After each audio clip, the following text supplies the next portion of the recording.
de notre liste de rassemblement, de la gauche et des écologistes à Saint-Étienne, consacrée ce soir à la question cruciale du commerce. Voilà, on va pouvoir échanger. Je remercie en particulier les commerçants que nous sommes allés voir ces dernières semaines en centre-ville et qui sont présents ce soir, qui pourront prendre la parole s'ils le souhaitent, bien évidemment, et participer en particulier à l'élaboration de nos futures propositions dans le cadre des élections municipales de Saint-Étienne en mars 2026. Je vais être très très court puisque moi j'aborderai, après les échanges, ce qui est bien normal, quelques pistes de propositions concernant l'attractivité commerciale pour la ville de Saint-Étienne. Donc je vais être très très court dans mon introduction. Je voulais simplement d'abord souhaiter la bienvenue à notre invité ce soir. Il est de Lyon, mais bon, on ne lui en veut pas.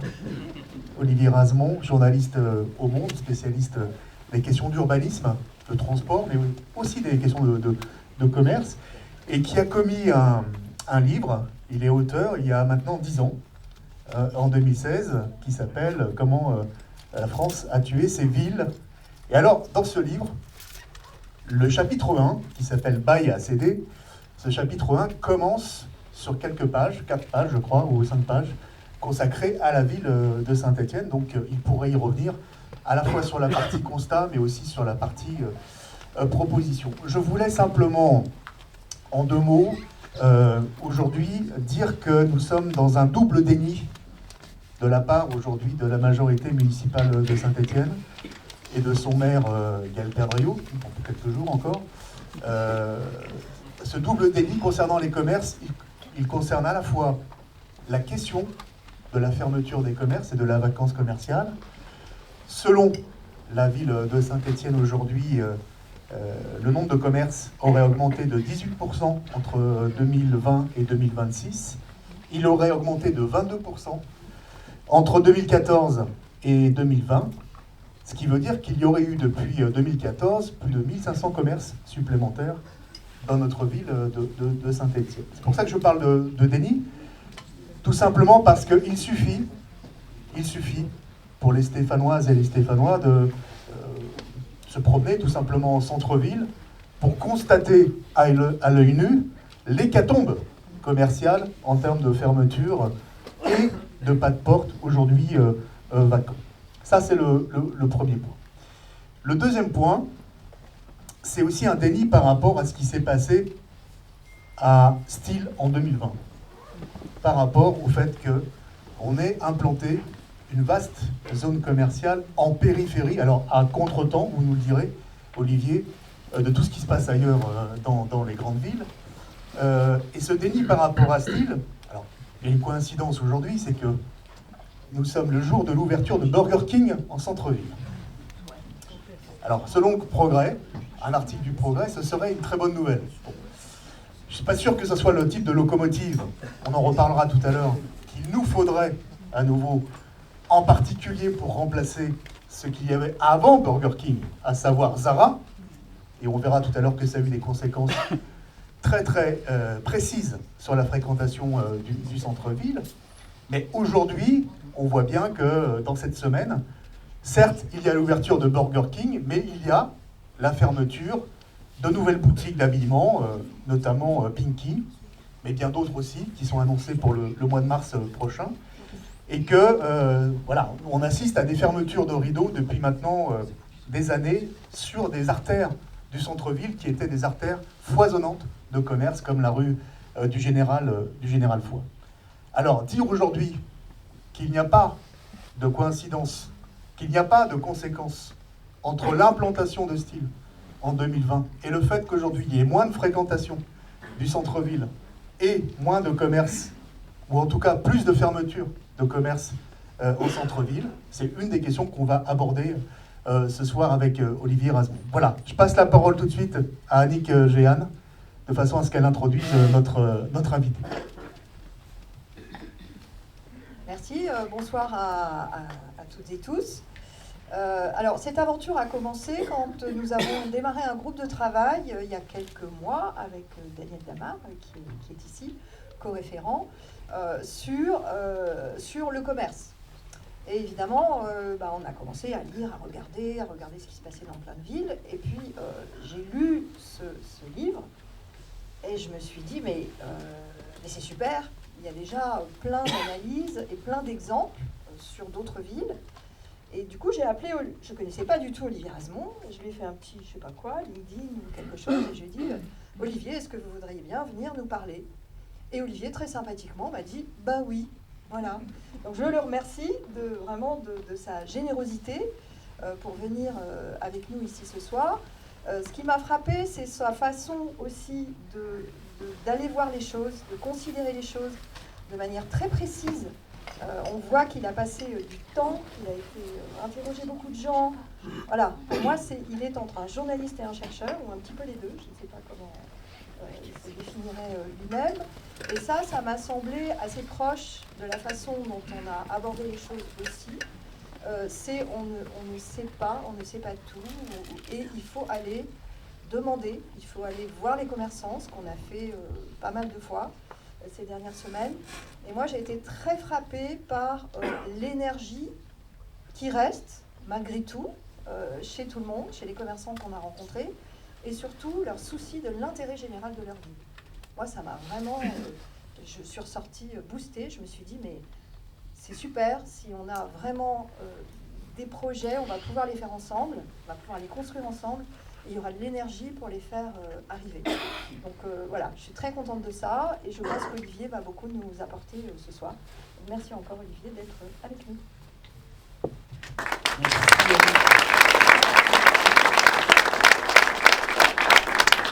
Merci Régis, merci à tous. Je suis ravi d'être à Saint-Étienne.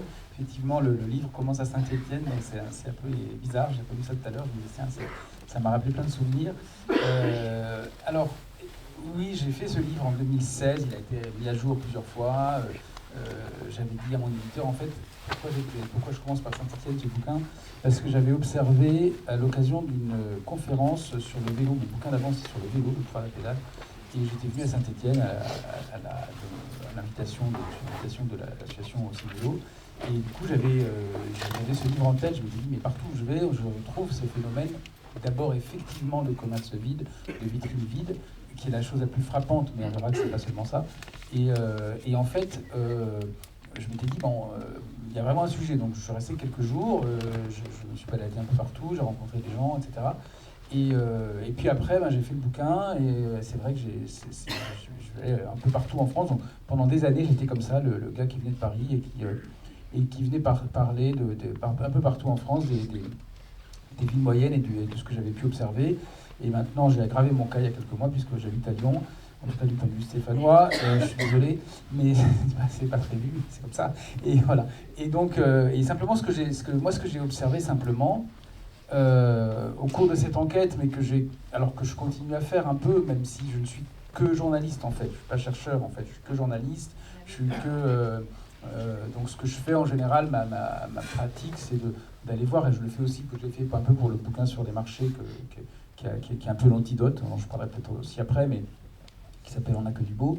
On n'a que du beau, voilà, ça s'appelle comme ça. Et en fait, ce que je fais, c'est qu'à chaque fois, j'essaie de voir, tout simplement, d'observer, de parler évidemment avec les gens concernés, et puis ensuite de parler avec des spécialistes, dont je ne fais pas partie, enfin moi une fois de plus, j'observe, j'écoute, et puis de lire aussi des choses, voilà, c'est un peu basique, c'est comme ça qu'on fait un livre de journaliste, puis j'essaie d'écrire ça pour que ça soit lisible, et les journalistes, ils passent 2-3 ans à faire un bouquin, et puis le bouquin sort, et après, moi ce que j'ai constaté à chaque fois que je fais un bouquin, j'apprends plus de choses après qu'avant pratiquement, parce qu'au fur et à mesure je vais un peu partout et les gens me racontent des histoires, etc. Et moi ce que j'avais observé, je vous livre simplement le constat que j'avais fait à l'époque et qui je pense en tout cas on constate aujourd'hui, qui est quand même assez largement partagé, c'est qu'en effet on a en France des villes, et spécialement en France en plus, des villes, alors je les appelle moyennes, là on est beaucoup plus que moyen, mais c'est quand même voilà entre... il y a des petites villes aussi qui sont exactement concernées de la même façon, mais ça va, je sais pas, de 30 000 à 200 000 habitants, qui connaissent, alors la chose la plus visible, effectivement, c'est les commerces qui sont fermés, mais quand on regarde en fait en détail, et notamment les statistiques, on s'aperçoit qu'il y a moins d'habitants en centre-ville, qu'il y a moins d'habitants tout court dans les villes, même aujourd'hui, dans les départements extrêmement dynamiques comme le Morbihan ou la Vendée, en fait, la préfecture gagne plus d'habitants. À quelques exceptions près, globalement, les villes n'en gagnent plus, mais la périphérie en gagne. Et tout simplement, c'est ce qui se passe, en fait, tout ça est le reflet de l'étalement urbain. Donc, bien sûr, on continue, on le faisait beaucoup dans les années 2010, à ouvrir des zones commerciales périphériques, avec des parkings desservis par des rocades, etc. Et ça, c'est massif dans toutes les villes de France. L'autre jour, j'étais à Bazas, en Gironde, 5-6 000 habitants. Et le gars qui m'emmène de la gare de Langon me dit, voilà, nous on a juste un supermarché à la périphérie, c'est pas comme Langon, ils en ont plein et tout. Bon, très bien, il me dit ça, et maintenant il y a un McDo. Donc, bon, parce que on n'a rien pu faire, parce que le propriétaire du Aldi ou je sais pas quoi a vendu le terrain à McDo. Et puis, en fait, on arrive, j'en vois un deuxième, puis j'en vois un troisième, j'ai dit, bon, finalement, il n'y en a pas qu'un. Et en effet, la moindre ville de 5-6 000 habitants a au moins 3 supermarchés de périphérie. Et quand on écoute, et c'est ça qui est frappant, moi, je suis allé plusieurs fois à des rencontres sur le commerce. Donc, le commerce, aujourd'hui, c'est 65%, 70%, c'est les grandes surfaces de périphérie. Et bien là, il y a des promoteurs, des investisseurs qui ont une vision totalement hégémonique de leur zone. Et il y en avait un qui disait, c'était il y a 1 an et demi, je crois, il disait en fait, nous, on a des zones, pas zones, ils disent centres, mais dans lesquelles on veut que les gens fassent le plus de choses possible. Bien sûr, ils vont faire du commerce, ils vont acheter, mais en plus, ils vont faire leur sport, ils vont faire leur demande en mariage, ils vont faire leur... il faut que toute la vie y soit, quoi. Donc en fait, le programme, il est sidérant. Moi, je le trouve terrifiant. Ça veut dire remplacer les villes existantes qui ont une histoire, qui ont une architecture, qui ont des façons de construire. Toutes les villes de France, elles ont été faites à une époque avec les matériaux du coin, avec les techniques du coin. Et là, on remplace tout ça par des choses totalement interchangeables dans lesquelles les gens, on privatise complètement la vie, pas seulement commerçante, mais la vie tout court pratiquement. Donc moi je trouve que ce programme est totalement terrifiant. Et je pense qu'une partie d'entre vous doit partager ce point de vue, mais je suppose en tout cas. Mais voilà, et ça c'est le plus frappant. Et puis le constat, évidemment, c'est que oui, il y a moins de monde, il y a moins de commerce, il y a moins d'activités. Il y a même des villes qui délocalisent leur maternité. Alors les hôpitaux, moi je me souviens comme ça d'une visite à Montbéliard, où en fait il y avait un hôpital daté des années 90 qui avait, je l'ai vu, alors je ne suis pas un spécialiste des hôpitaux, mais enfin bon, je voyais ça, voilà, et il était désossé, déjà un peu en ruine, parce qu'en fait, effectivement, l'agence régionale de santé avait décidé qu'il fallait en faire un nouveau entre Belfort et Montbéliard. Donc quand on fait ça, alors bien sûr que je suppose qu'il y a des raisons, il y a des demandes, il y a des voilà, mais il y a des villes qui font quand même l'inverse, qui essayent de réhabiliter leur hôpital. Ça coûte dans un premier temps plus cher, mais qu'est-ce qui se passe quand il y a un hôpital? Il y a un hôpital, donc en centre-ville. Donc ça veut dire quoi? Ça veut dire que les gens ils vont potentiellement en transport, qu'une fois qu'ils ont été visités ou qu'ils ont fait une prise de sang, ou la prise de sang c'est pour les laboratoires, mais quand ils sortent un peu, ils ont envie de manger un truc, donc voilà, ils bénéficient, ils achètent des fleurs pour les patients, etc. Si c'est au milieu de nulle part dans une zone, c'est sûr que ça ne va pas du tout bénéficier à la ville. C'est des exemples comme ça, il y en a plein, je prends celui-là parce que ça m'a frappé, mais il y a énormément finalement d'activités qu'on a délocalisées en périphérie. Alors on l'a fait parce que ça correspondait à ce qu'on pensait être une demande, et ça rend plein de services, incontestablement. Si on remonte un peu plus ancien, on s'aperçoit juste après la guerre, le commerce de proximité n'avait pas bonne presse. On considérait que c'était cher, que c'était un peu des arnaqueurs, souvenez-vous, voilà. Et là, donc ça a dû correspondre à un moment à une demande. Et là, on a vraiment été des champions de ce truc-là. Le problème, c'est que ça continue, même si le nombre de mètres carrés artificialisés a tendance à baisser, le nombre de mètres carrés et le nombre aussi de mètres carrés de surface commerciale a tendance à baisser, mais il y en a, à baisser par rapport à l'année d'avant, mais je crois qu'il y a encore 5 millions de mètres carrés de surface commerciale en stock. On en construit régulièrement, on construit un peu moins des trucs super gros, Il n'y a plus le fameux Nerpic de Grenoble, là c'est un des derniers très très gros qui a été ouvert. Mais en fait, on continue à le faire. Il y a ceux, en plus de ça, vous savez sans doute qu'il y a une commission départementale d'aménagement commercial qui donne leur avis sur les ouvertures. Et ces commissions sont des machines à dire oui. Les commissions n'interviennent que lorsque le projet dépasse les 1000 m² de surface commerciale. Donc il y a plein, mais c'est vraiment étonnant, sur Internet, il faut regarder, de Lidl, de Marie Blachère, de Grand Frais à 999 m². Mais vraiment, cherchez supermarché 999, vous allez en trouver plein. Et voilà, et donc ils font ça. Et en fait, c'est pas du tout 999 parce qu'ils font ça, c'est la surface officielle. En fait, ils ajoutent en plus, ils ajoutent des, bon, sans parler même des parkings, mais tout un tas d'annexes éventuellement, plus les sapins qu'on vend en hiver, etc. Enfin bon, donc à la fin, c'est quand même ça continue de se faire. Et on a des gens comme Monsieur Merlin, que j'avais croisé là aussi dans une de ces réunions, qui continue en fait dans le projet vraiment de transformer finalement les échanges qui sont des échanges.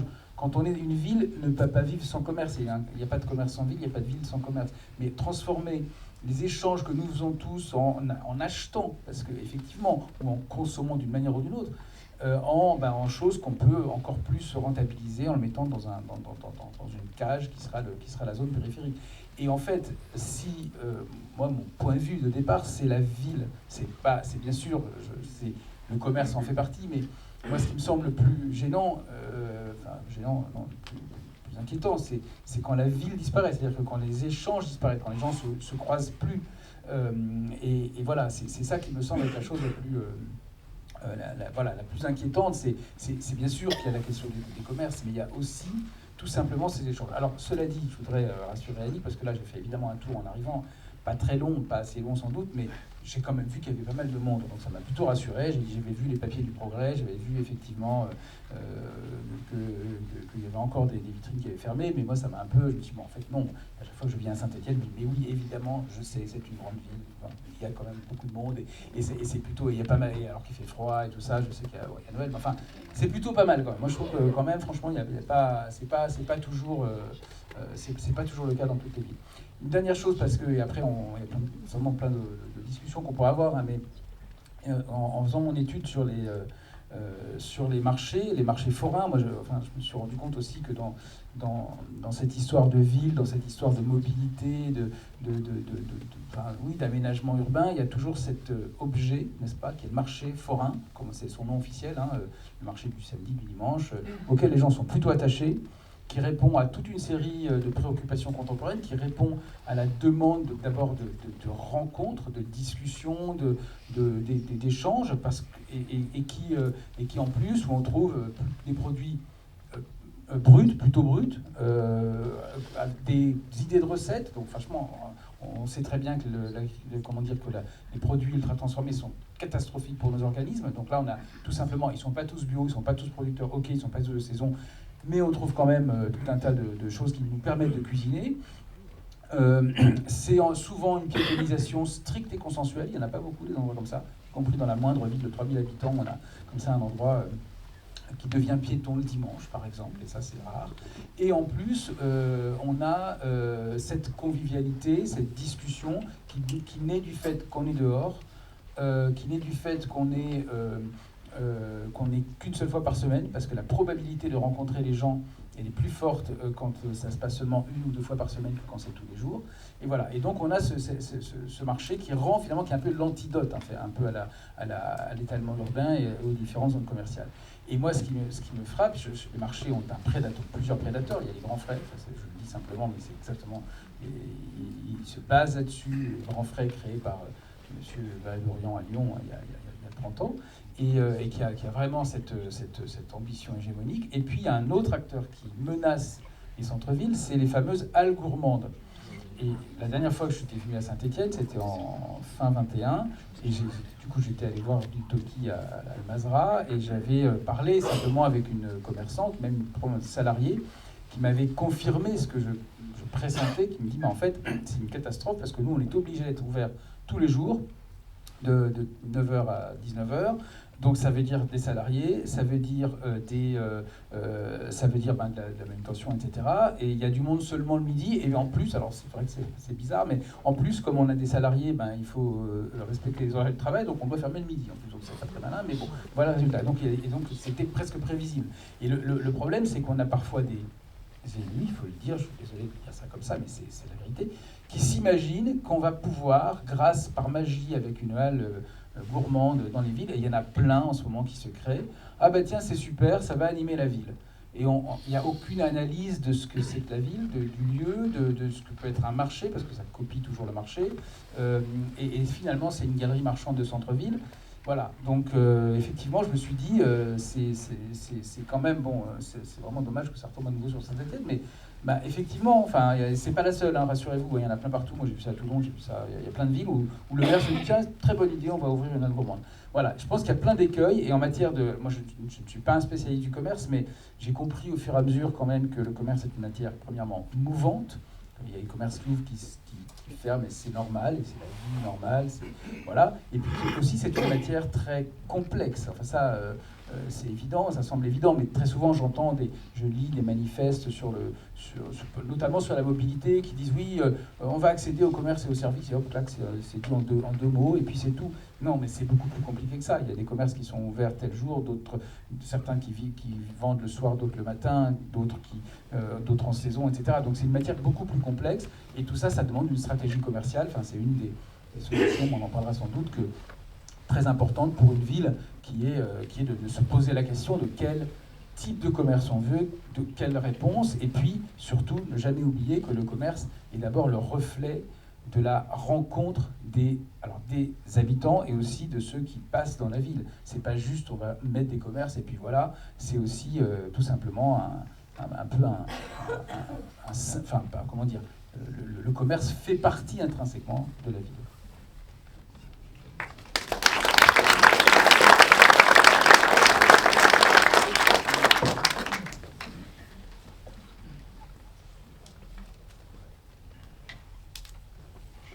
Oui. Nous allons faire 2 temps d'échange ce soir. Le premier sur le constat qui a été dressé et ensuite davantage sur les propositions. Donc s'il y a des personnes qui souhaitent prendre la parole et interroger les intervenants sur la partie constat. Sur le premier ou la première qui est difficile. Je préfère le deuxième. Bonsoir. Merci de vos interventions à tous sur le commerce. Je reviens sur la halle gourmande. Vous avez en effet tout à fait raison sur la halle gourmande. On l'a vécu et on risque peut-être de le revivre de nouveau sur Saint-Étienne. Je voudrais qu'on revienne à des choses beaucoup plus simples. Une halle doit être nourricière. D'accord ? Et en discutant avec d'autres personnes et tout, on se disait quand même, cette halle, c'est dommage d'avoir un joli marché à côté, le marché Albert Thomas, avec des producteurs locaux. Donc la municipalité viendrait en aide aussi d'une certaine manière à ces producteurs, en étant en accord, en leur imposant presque de nourrir la population stéphanoise de 7h du matin à 13h tous les jours ou 6 jours par semaine, en leur mettant à disposition ce local. Et c'est le rôle de la halle. Donc voilà, parce que là, le commerce doit nourrir, doit vêtir, doit distraire, doit soigner. Donc ça, c'est une première remarque. Et il y a une deuxième remarque, et je trouve que c'est dommage que vous n'en ayez pas parlé, c'est que sur le constat de Saint-Étienne, on a une paupérisation de la population en centre-ville. On est dans les chiffres à peu près à 28% de population en dessous du seuil de pauvreté, et que, évidemment, c'est aussi un facteur aggravant du commerce. Et j'ajouterais juste une chose par rapport à cette paupérisation, c'est que je siège en commission permanente au CCAS, et on a de nombreux dossiers où les gens disent, on vient à Saint-Étienne parce que c'est la ville la moins chère de France. Donc là aussi, on a une problématique pour le commerce de centre. Voilà.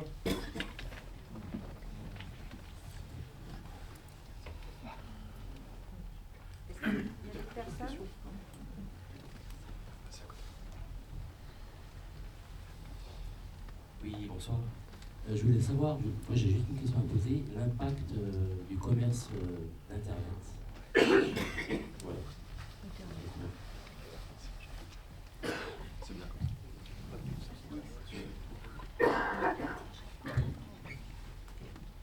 Non, alors oui, je ne vais pas forcément répondre pour Saint-Étienne précisément, parce que je n'ai pas forcément tous les éléments, mais en effet, vous avez totalement raison, la paupérisation, c'est un des éléments, c'est-à-dire tout simplement le fait qu'on ait qu'il y ait une aspiration à avoir des logements toujours plus grands, toujours plus loin, toujours plus... en fait, toujours plus grands et toujours plus équipés en espace vert, et donc forcément toujours plus loin, alors même qu'il y a un certain nombre, parce que dans une ville, il n'y a pas que le centre-ville, il y a aussi les quartiers, alors on les appelle les quartiers qui ne sont pas politiques de la ville. Il y a les quartiers politiques de la ville qu'on connaît, c'est-à-dire les quartiers pauvres, politique de la ville, le mot n'est pas très clair, mais ça veut dire ça, et qui bénéficient de la politique qui s'intéresse aux villes, donc c'est quartiers qui sont pauvres.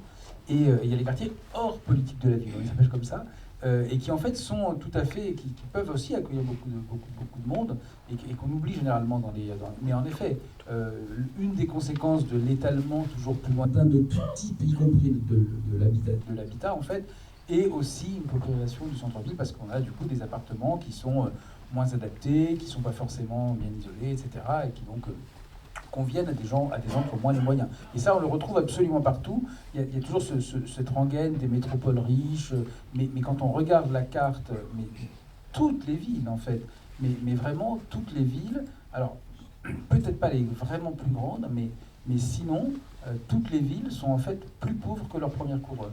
Et Orléans, qui est une ville bourgeoise, on dit toujours ça, pour la Loire, pas seulement bourgeois, mais c'est aussi beaucoup plus complexe, les images qu'on a parfois des villes, elles sont totalement tronquées, mais en tout cas, c'est l'image qu'on a d'Orléans. Orléans est plus pauvre en moyenne, le niveau moyen de revenus est inférieur à de toutes les communes qui sont tout autour. Donc, et ça, on le retrouve absolument partout. Et puis, effectivement, alors, la question d'Internet, oui, bien sûr, c'est vrai que ça semble évident. L'autre jour, j'étais interviewé par une journaliste qui me dit « Ah oui, c'est Internet qui a fait ça ». Et je dis « En fait, non, cette histoire de ville moyenne, ça a commencé bien avant. Oui, c'est sûr que ça n'a pas aidé. Cela dit, alors ça a commencé bien avant et ça m'a amusé. Enfin, oui, amusé, je sais pas, oui, mais je me suis dit c'est bizarre parce qu'aujourd'hui on dit c'est Internet alors qu'en fait les phénomènes sont anciens et même moi quand je me suis intéressé aux villes dites moyennes, j'ai aussi pris le train en marche parce qu'en fait il y a des spécialistes qui m'ont dit, Achille Varnant en particulier, qui m'a dit mais en fait non, il y a eu des politiques pour les villes moyennes qui avaient commencé déjà dans les années 70, donc c'est déjà une histoire plus ancienne. Mais bon, en tout cas, effectivement, Internet a joué un rôle, notamment pour certains commerces. Bon, et en fait, on s'aperçoit quand même, il y a eu évidemment une très grosse progression au moment des confinements. Et en fait, là, pour la première fois l'année dernière, il n'y a pas eu d'augmentation des ventes en ligne. Et ce qui se passe aussi, et c'est plutôt... Ça veut dire que là aussi, le commerce se renouvelle et la ville se renouvelle, c'est qu'on s'aperçoit que ça amène des changements. C'est-à-dire qu'il y a davantage de restauration et de bistrots, de cafés, et ça, je pense qu'on l'a compris, moins d'habillement. Donc il y a aussi une évolution qui est liée, Internet change des choses, et c'est pas non plus, mais le commerce c'est toujours adapté à la ville, c'est toujours adapté à la demande, et donc ça fait partie, voilà, c'est pas Internet qui est le principal responsable, mais bien sûr c'est quelque chose à prendre en compte. Et dernière chose, vous l'avez dit sur la halle, je suis assez d'accord, les commerçants de marché parlent d'approvisionnement, ils se décrivent comme étant un service public d'approvisionnement. Bon, en fait, ce qu'ils n'auraient pas vraiment reconnu par la loi, mais peu importe. Et c'est vrai que c'est ce rôle-là, et on pourrait très bien imaginer qu'une halle serve, alors je n'ai pas les éléments ici du tout, je parle comme ça, mais c'est vrai qu'une halle pourrait avoir un marché qui serait, alors peut-être pas tous les jours, parce que l'intérêt d'un marché, une fois de plus, c'est précisément qu'on s'y rencontre, et on s'y rencontre quand c'est exceptionnel. Mais on a des marchés, alors Chambéry en est un par exemple, où on a, ou Cahors, des commerces, certains commerces qui sont ouverts tout le temps, mais qui relèvent du marché, c'est-à-dire qu'on est dans le domaine public et ils payent un droit de place et pas un bail, ils payent moins cher, hein, c'est vrai, mais l'idée c'est qu'ils payent moins cher parce qu'ils ne sont pas là tout le temps. Mais quelques-uns sont quand même là tout le temps, et puis un jour donné, le samedi ou le dimanche, et bien là il y a encore plus de commerçants, et là on a vraiment cette rencontre qui se fait autour du marché, qui est un peu la quintessence de la ville. Pour donner les chiffres sur Saint-Étienne Métropole, puisqu'effectivement le e-commerce c'est une tendance de fond, le baromètre de la CCI, donc, qui est aujourd'hui en fait la chambre consulaire sur l'industrie, mais qui suit aussi les évolutions commerciales, nous indique que cela représente à peu près 250 millions d'euros dépensés chaque année sur métropole. Ça veut dire aujourd'hui 22% des dépenses non alimentaires sur le territoire stéphanois. Mais ce qui est important, c'est l'évolution depuis 5 ans, puisqu'en fait, l'e-commerce et ce qu'on fait en ligne aujourd'hui, ça a été doublé par deux, enfin, ça a été multiplié par 2.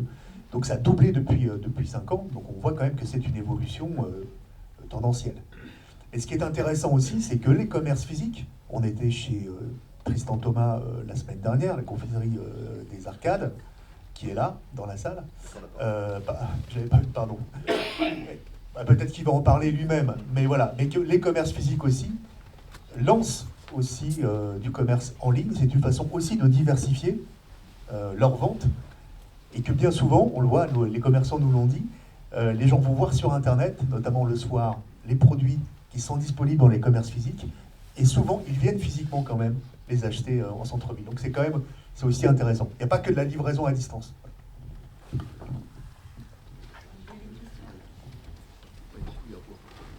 Bonsoir. Alors oui, je partage tout à fait votre analyse. Mais ma réaction n'était pas spécifiquement sur le e-commerce, mais je voudrais savoir si vous aviez des chiffres pour revenir un instant sur le e-commerce, sur la part de petits acteurs économiques locaux sur le e-commerce dans les villes versus les grosses plateformes. Parce que le e-commerce, on en parle, mais il y a quand même plusieurs facettes dans le e-commerce. Ça, c'est ma première question. Seconde question, vous évoquez la position quasi prédatrice en fait des promoteurs en périphérie des villes. Est-ce que l'impact de la politique du travail distanciel dans les centres-villes des grands groupes, des banques, des assurances et de beaucoup de structures comme ça n'a pas aussi un impact au moins aussi négatif sur l'activité des centres-villes, tant par l'activité commerciale directe que par les logements et donc le déplacement vers des couronnes. Alors, en fait, moi j'ai compris télétravail, mais non, c'est pas télétravail, c'est le fait que les administrations s'évadent aussi, c'est ça en fait. Oui, c'est l'ensemble. Ouais. C'est l'ensemble des travaux. Oui, bah ça fait. Bah c'est ça en fait, c'est un phénomène, oui, bien sûr. Ça, en fait, quand on veut que la ville reste vivante, il faut faire attention à chacune de ces choses, y compris aux petits établissements publics qui a parfois seulement 12 salariés, j'en sais rien, ou parfois beaucoup plus, mais qu'il faut absolument garder en ville en fait.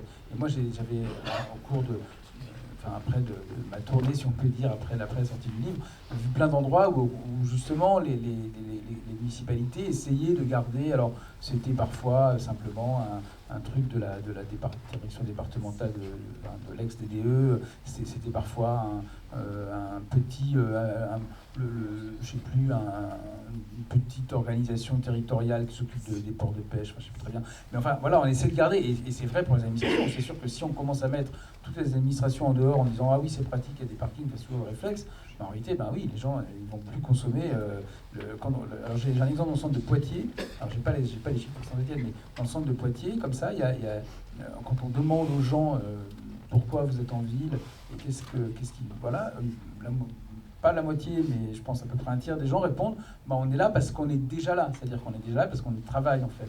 Et ça c'est super important. Une ville, c'est pas juste les habitants, c'est aussi les gens qui y travaillent. Concernant l'e-commerce, non, j'ai pas d'éléments, je suis désolé, j'ai pas ces éléments. Je suis tout seul, je suis pas universitaire, donc j'ai pas une équipe, et je fais autre chose aussi. Puis j'écris des articles aussi accessoirement, mais donc j'ai pas ces éléments. Mais alors il y a la FEVAD que vous devez peut-être connaître, la fédération qui doit pouvoir le dire.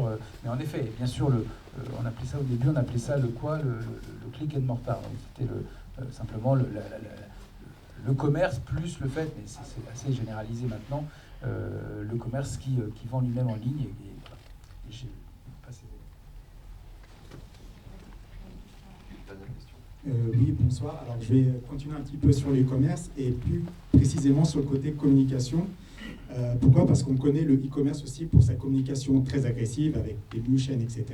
Et on connaît également le e-commerce qui n'a pas forcément des valeurs qui sont les nôtres, c'est-à-dire un désastre écologique. Et puis on a également avec Shein énormément de problématiques avec des choses qui ont été vendues qui sont totalement inacceptables. Et donc pour revenir sur la communication, est-ce qu'il y a pas une communication spécifique à faire, c'est-à-dire qui sait à la fois bien valoriser les commerçants, mais aussi peut-être une communication aussi agressive, j'ai envie de dire un peu culpabilisante, de rappeler vous n'êtes pas que des consommateurs, vous êtes des consommateurs, acteurs d'une ville meilleure, et de rappeler que acheter en centre-ville, faire marcher le commerce de proximité, c'est aussi rappeler que votre commerçant de proximité, c'est aussi un tiers-lieu, c'est aussi multiservice, c'est aussi un acteur utile du vivre ensemble, c'est aussi plus écologiste. Et voilà, est-ce qu'il ne faut pas aussi innover sur la partie communication pour rappeler dans une ville où justement les Stéphanois ont énormément de valeurs, une ville qui est plutôt engagée, de rappeler que effectivement faire ses courses en centre-ville, c'est très très important. En fait, alors, une fois de plus, je ne suis pas spécialiste du commerce, mais il ne me semble pas que culpabiliser ses clients soit la meilleure chose pour faire venir. Et leur dire ah oui, c'est pas bien, vous ne êtes pas fidèles, etc. Je ne suis pas sûr que ce soit le top. Par contre, c'est vrai que les remercier et dire voilà, on anime la ville, et c'est ce que font quand même souvent les associations de commerçants en organisant des animations diverses et variées, mais les remercier, ça oui. Leur dire voilà, merci d'être venu, etc. Ils le font déjà. Après, cette conscience-là, elle vient quand même. Elle n'est pas majoritaire, je pense, mais il y a une partie de la population qui, en effet, premièrement, moi j'évalue, alors c'est un peu un constat de journaliste, je l'assume, mais il y a à peu près, je dirais, entre 20 et 25-30% des consommateurs qui visiblement, en tout cas en matière alimentaire, sont réfractaires à la grande distribution. Et clairement, ça n'augmente plus la grande distribution. Et donc il y a plein, alors en alimentaire, ça donne tout. C'est-à-dire ça donne bien sûr les commerces de proximité, bien sûr les marchés, mais aussi les AMAP, les ventes à la ferme, les livraisons directes du producteur, etc.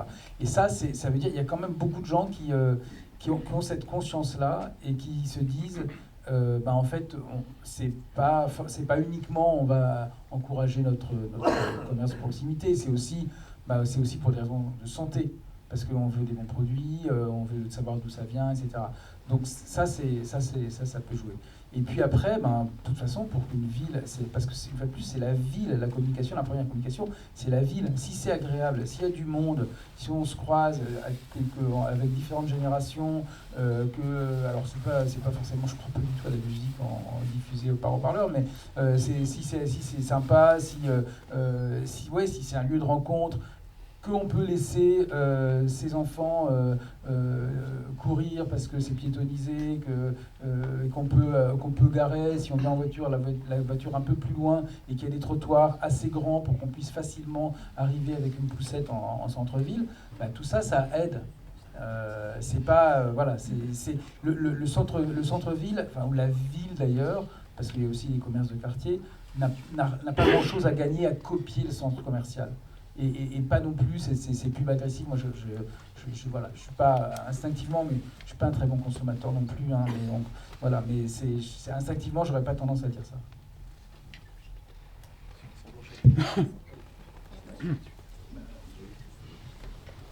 C'est à moi. Ouais, je veux dire quoi. Alors, sur les propositions.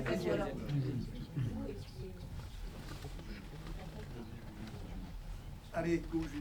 Bon, je récupère mon petit papier quand même.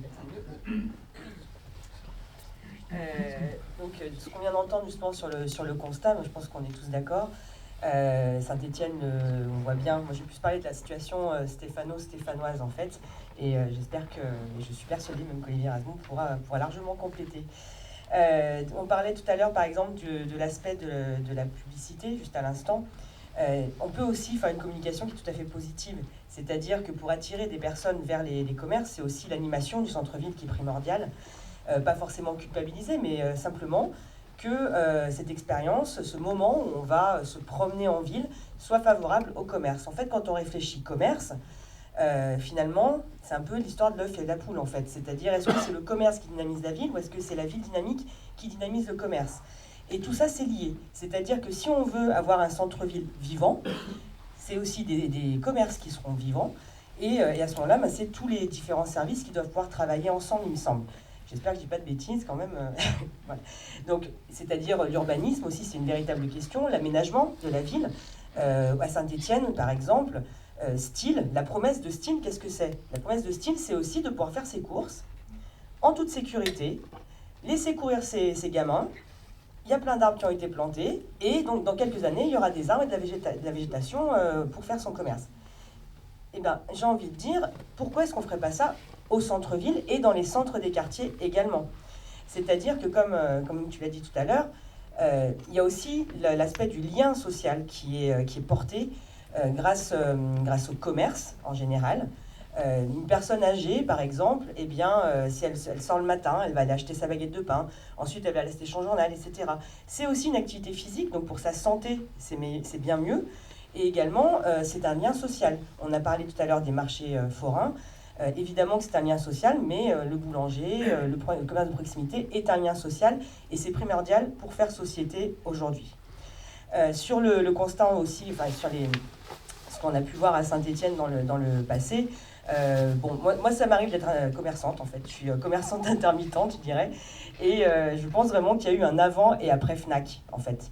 On parle beaucoup de style, mais le départ de la Fnac du centre-ville a été littéralement fatal. Moi, au moment où la Fnac est partie du centre-ville, je travaillais sur le marché de Noël, l'année d'avant, l'année d'après, ça a été radical, vraiment radical.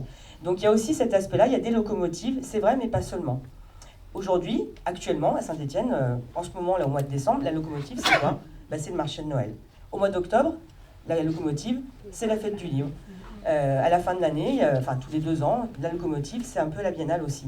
Donc toutes ces animations du centre-ville qui existent, en fait, et finalement, on peut regretter qu'à Saint-Étienne, elles soient trop localisées. La biennale est à l'extérieur de Saint-Étienne. La fête du livre, elle est au centre-ville, mais elle est quand même très localisée. On peut aussi imaginer des animations qui soient diffuses à travers la ville et qui permettent justement d'amener les différentes personnes se promener, vivre des moments sympathiques en toute sécurité, et aussi de mettre un point d'honneur pour la sécurité des passants qui se promènent, mais également la propreté qui est primordiale et qui est une forte demande de la part des commerçants. On a, je crois que c'est toi qui l'as dit tout à l'heure Annick, on a des commerçants sur Saint-Étienne qui sont innovants, dans nos équipes aussi. On a des personnes qui sont commerçantes et qui sont innovants, qui sont créatrices vraiment d'activités. Et c'est aussi sur ces personnes-là qu'on peut se reposer. Elles sont pleines d'idées, nous avons plein d'idées également. Et il est important qu'on puisse confronter ces différentes idées, ne pas être seulement, et c'est hyper important d'être dans l'écoute, mais être dans l'écoute, mais également être dans la proposition, d'échanger, et pour trouver réellement les réelles solutions pour sortir Saint-Étienne de cette perte de vitesse au niveau commercial et dynamiser le centre-ville par la même.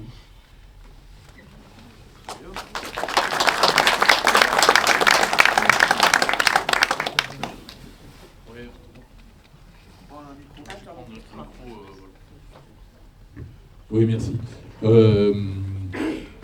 Aurélie, si tu peux passer au slide suivant. Donc, moi, je m'appelle Daniel Demar, je suis libraire à Saint-Étienne, pour ceux qui ne me connaîtraient pas.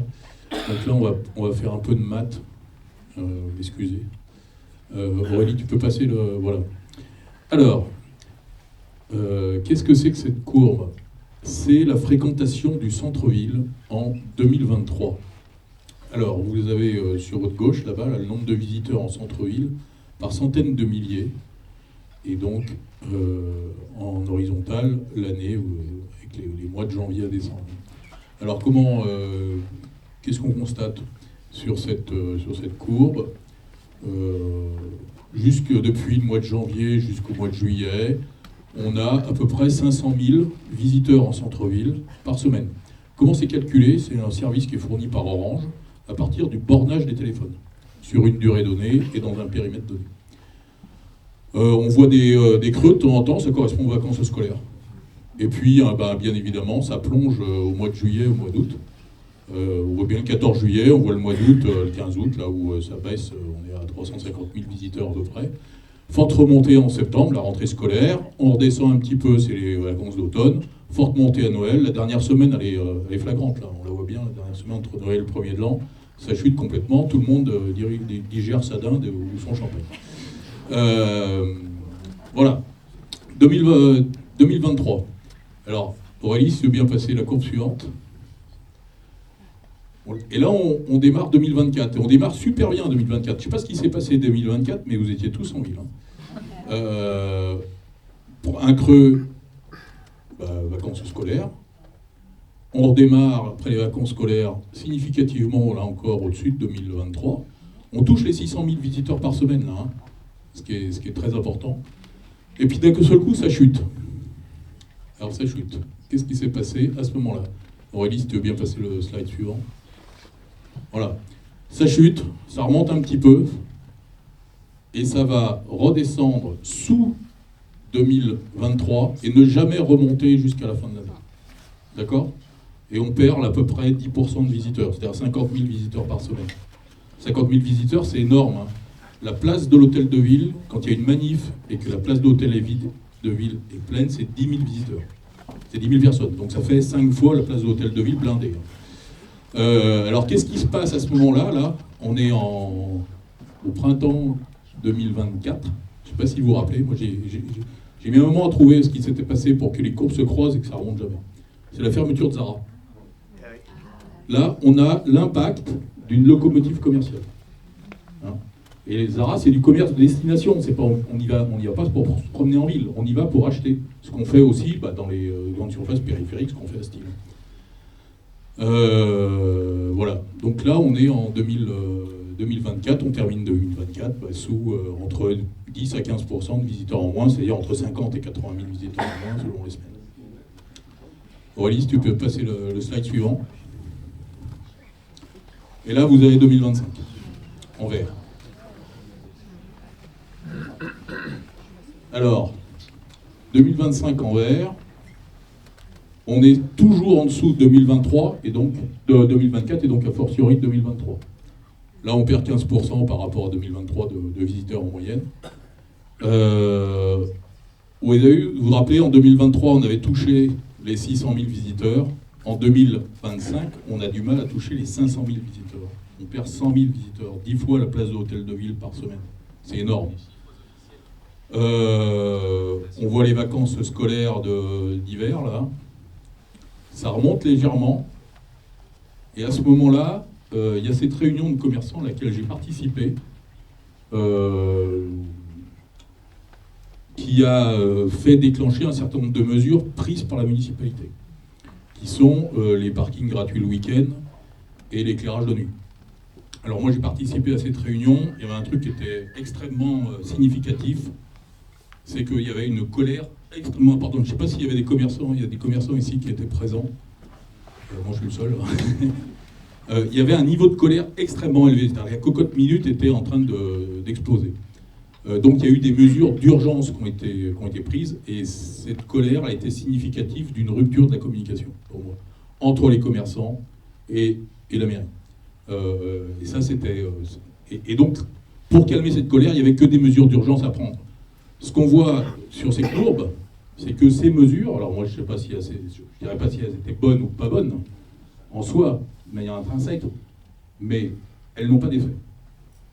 C'est-à-dire qu'en fait, il n'y a pas d'effet sur la fréquentation du centre-ville de ces mesures. Alors peut-être que l'éclairage de nuit, en termes de sécurité, c'est une bonne idée, hein, mais sur le commerce lui-même, il n'y a pas d'impact. On continue à être toujours sous la courbe. La courbe, bien évidemment, s'arrête. En fait, on a une semaine de plus, mais je ne l'ai pas mis depuis. Élément important aussi, Biennale du design. Le Biennale du design, elle a lieu en juin. Alors, contrairement à ce que tu disais, Julie, excuse-moi, mais ça n'a pas d'impact sur la fréquentation du centre-ville. Ouais. Elle n'a pas d'impact, oui, non, je suis d'accord avec toi. Elle n'a pas d'impact, et voire, elle génère de la baisse.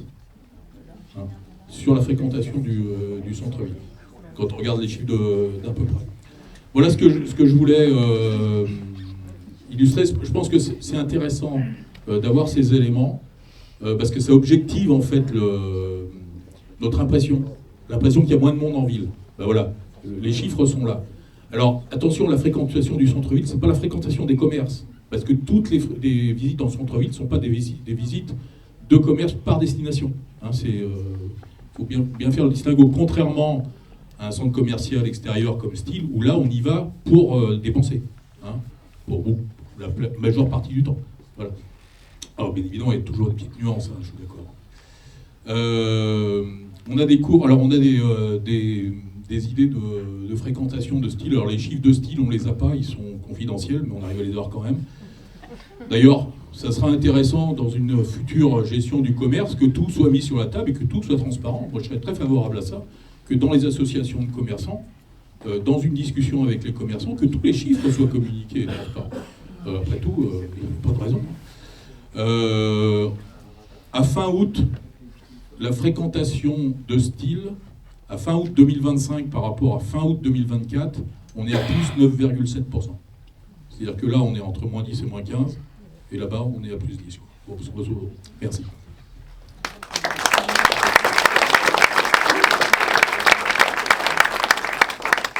Est-ce qu'il y a des réactions, des questions suite à cette présentation, avant que je redonne la parole justement à Olivier Rasgon?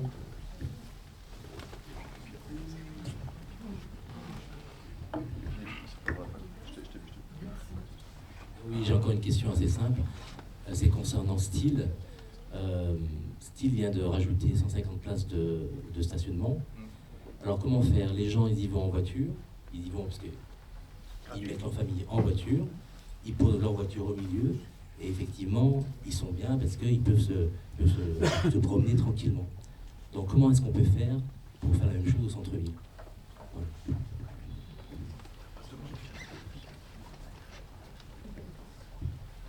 Oui, moi j'ai juste une remarque à faire, c'est qu'il y a des commerces, mais il faut encore qu'il y ait des gens qui consomment. Et en fait, ce que je me rends compte, moi, c'est quelle décision on prend à un moment quand on habite dans un quartier. Moi j'habite juste à côté, à Jacquard. J'ai plein de commerces, mais si je décide pas d'y aller, ben, je continuerai d'aller au Auchan, plus à Casino, mais à Intermarché ou ailleurs. Donc ce que je veux simplement dire, c'est que pour qu'il y ait des choses qui changent, il faut aussi que les gens s'interrogent à titre individuel sur qu'est-ce que j'ai envie de faire moi. Et si je continue de prendre ma voiture pour aller à Style, moi j'ai jamais mis les pieds, j'ai juré que j'y mettrais jamais les pieds, je ne sais même pas à quoi ça ressemble, sauf quand je passe proche de l'autoroute, mais sinon je n'y suis jamais allé. Bon. Après c'est un choix. Quand on décide de réduire les commandes qu'on passe sur Internet au lieu de la FNAC parce qu'il y a des libraires juste à côté à 10 minutes à pied, c'est un choix. Et c'est pareil que faire le choix d'habiter en ville ou de faire le choix de dire un jour, finalement, je préfère un petit pavillon à la campagne sur 350 mètres carrés de terrain. Et c'est un choix. Voilà. Donc ce que je veux simplement dire, c'est que parfois, on peut fabriquer toutes les politiques qu'on veut. Il y a un moment, il faut aussi associer les habitants. Et quand les gens disent il faut du commerce en centre-ville. Moi, j'ai une anecdote. J'ai travaillé sur la rénovation urbaine des quartiers dont on a parlé tout à l'heure, où il n'y a que des pauvres, les quartiers politiques de la ville. On avait eu l'idée quand même, à plusieurs, les administrations, l'État, et puis les collectivités locales, et puis tout un tas de gens, de dire qu'il faut quand même, il y a 10 000 habitants, il faut quand même mettre un centre commercial de proximité. Quand on a interrogé les gens, ils ont dit « mais votre centre commercial, vous le faites si vous voulez ». De toute façon, ça ne pose pas de problème, puisque le samedi matin, on vient, ils n'habitaient plus à Saint-Étienne, ils habitaient ailleurs, on vient chercher nos parents et on les emmène à Auchan. Voilà. Et le centre commercial, il n'a jamais vraiment fonctionné. Donc ce que je veux simplement dire, c'est qu'on peut monter des tas de choses en matière de politique, faire des choix. Il y a un moment, il y a aussi chacun doit s'interroger sur ce qu'il a envie de faire, la façon de se comporter. Et ça change pas du jour au lendemain et ça se décrète pas. Par contre, on peut y travailler. Et c'est quand même essentiel aujourd'hui, je crois. On doit tous faire des choix sur notre façon de se comporter, de consommer. Ça en fait partie, le commerce de proximité, ça en fait partie. Si on n'y va pas, c'est pas la peine de dire qu'on en veut. Tristan, du coup, donnez-lui un siège. Non, je préfère. Oui, il y a des places. Oui, Monsieur Damar, j'ai regardé attentivement vos courbes. Est-ce que vous avez les chiffres des manifestations en centre-ville versus celles de style, s'il vous plaît, pour comparer les fréquentations? Il n'y a pas encore de manif. Alors, précisément. On n'a pas des chiffres, on n'a pas de chiffres de style. On n'a pas l'équivalent pour style. C'est pas ça la question. Il n'y a pas de manif à style, monsieur. Il n'y en a pas. Nous, dans le centre-ville, en 2025, on en a eu beaucoup plus qu'en 2024.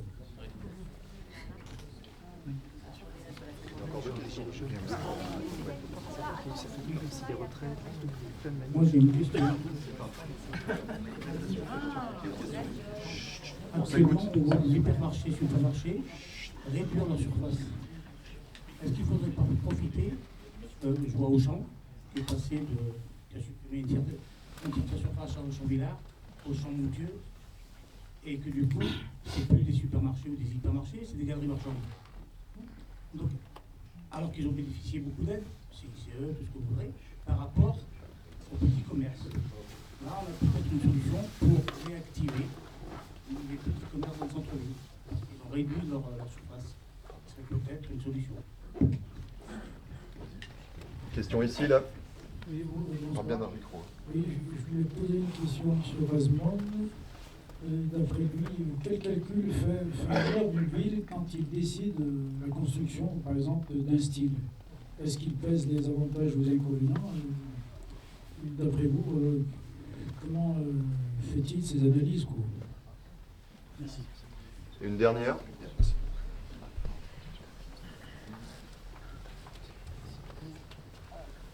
Bonsoir. Alors, j'avais une question.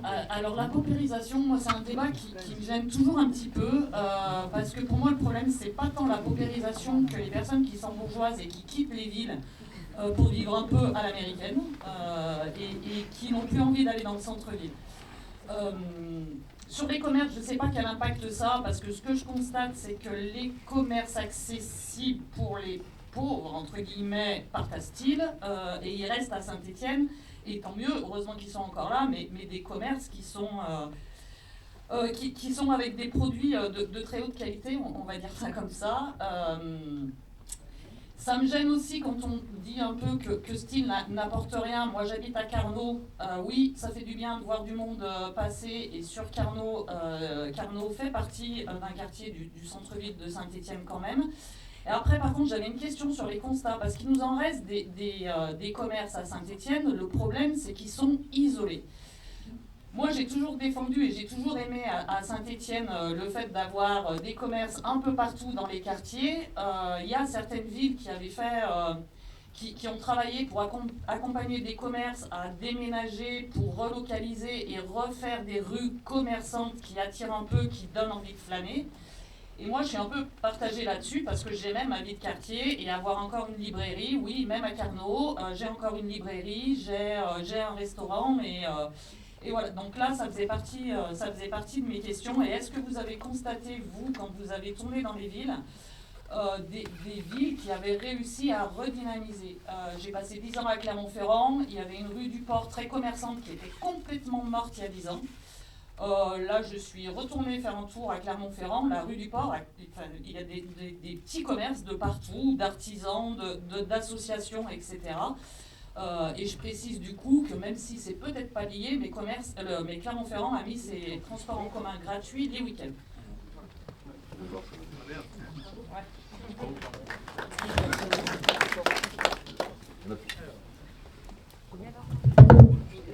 Il y a plein de choses. Je commencerai d'abord, effectivement, moi j'avais, dans la dernière version du livre,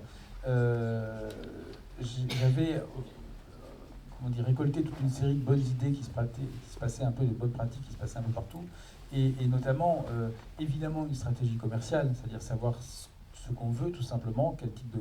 Alors, les élus ne décident pas, hein, mais par contre, on peut orienter, il faut un manager de centre-ville, il faut savoir si on veut attirer tel type de commerce, il faut se poser la question de l'endroit, etc. Et puis il y a une chose qui est fondamentale, mais là je vois que vous avez commencé à le faire, c'est la connaissance, c'est les données. Et ça, alors, en fait, ça date d'il y a quelques années, donc, mais ça, moi ça m'avait frappé à l'époque, c'est qu'on avait des politiques d'ombrier, en fait, simplement, on dit ah oui, mais moi je sais, j'ai vu, il y a du monde, donc voilà, ou il n'y a personne, et puis voilà, et puis c'est tout, ça s'arrêtait là. Et en fait, c'est repérer tout simplement quelle est la vacance commerciale réelle en allant voir dans les rues, en comptant tout simplement, c'est repérer quels sont les... où se trouve... combien il y a d'habitants à tel endroit, etc. Connaître les loyers également, les loyers commerciaux. C'est pas du tout la même chose d'une rue à l'autre. Donc ensuite, il y a contacter les endroits, justement, les villes, parce qu'il y en a qui ne veulent pas louer, des propriétaires qui ne veulent pas louer, donc il faut les contacter. Je me souviens, à Nevers, il a fait ça. Je ne sais pas où ça en est aujourd'hui, hein, je vous dis simplement, mais il m'avait raconté, en fait, on les a contactés, les propriétaires des boutiques qui se louent jamais. Et certains ne voulaient pas louer parce que autrefois ça se louait beaucoup plus cher et là ils n'ont plus envie. Et ben ok, on leur dit maintenant on va vous taxer. Alors on va vous taxer. Et donc ça, à un moment, un dialogue s'était fait avec ces propriétaires. C'était pas forcément la taxe qui était intéressante, mais c'était le dialogue préalable à la taxe. Et qui a fait qu'à un moment, les gens se sont dit ok, c'est vrai, je suis propriétaire en ville. Alors, des fois, ils ne savaient pas, hein, c'est l'individuel, non, je crois que c'est mon frère, je ne sais pas quoi. Et puis à un moment, ça les remet dans le jeu. Et puis le cas échéant, la taxe permet de débloquer le truc. Donc voilà, il y a toute une série de choses. Enfin, je ne vais pas tout vous citer maintenant, mais il y a quand même la connaissance des habitudes, c'est quelque chose qui est essentiel. Et puis il y a une chose vraiment préalable, mais ça, je pense qu'on a bien compris, c'est arrêter d'artificialiser. Alors c'est pas seulement au niveau de la ville que ça se décide, mais au niveau de l'agglomération, c'est dire non à un projet extérieur, systématiquement. Et pour ça, il faut des alliés, il faut les communes, il faut les maires des communes voisines, il faut évidemment la métropole, et puis il faut aussi rendre ce débat public. Moi, ce qui m'a frappé, c'est que, d'ailleurs on le voit aujourd'hui, c'est que cette affaire de commerce ou d'animation de la ville, au sens large, elle faisait, il y a 10 ans, c'était du DevEco, comme on dit. Développement économique. Et ça en vient à la question de pourquoi un maire décide de créer une nouvelle zone. C'était du DevEco, et voilà, et c'était une décision économique qui ne faisait pas l'objet de discussion. Et maintenant, je vois de plus en plus de gens, et la preuve encore aujourd'hui, qui disent, attendez, ça nous concerne. En fait, on n'a pas envie d'y avoir une ville morte, et donc ça nous concerne tous. Et ça, je l'ai vu dans beaucoup d'endroits. Je me souviens que le maire de Montélimar, aux dernières élections, a été battu parce que précisément, il avait menti, en plus il avait menti aux commerçants. Il dit non, il n'y aura pas de concurrence de tel ou tel produit. En fait, il y en avait. Donc les gens ont dit, non, il a été battu. Donc il y a comme ça des endroits où les gens se sont un peu pris en main, etc. On dit, voilà. Donc c'est devenu un sujet politique. Et pourquoi, pour répondre à cette question, pourquoi un maire décide soudainement de faire une zone commerciale de plus, c'est toujours... Alors ça, l'idée, c'est l'attractivité. C'est une espèce de grande idée qui revient régulièrement, qui est on va mettre la ville sur la carte. Alors moi, j'avais été frappé quand j'avais fait un peu mon tour là, à Bourges, on m'expliquait qu'il fallait concurrencer Nevers, à Nevers qu'il fallait concurrencer Moulins, à Moulins qu'il fallait concurrencer Bourges. Et en fait, on s'aperçoit, il faut aussi connaître tout ça, c'est les zones de chalandise réelles. Et on s'aperçoit que les grands distributeurs mentent en fait.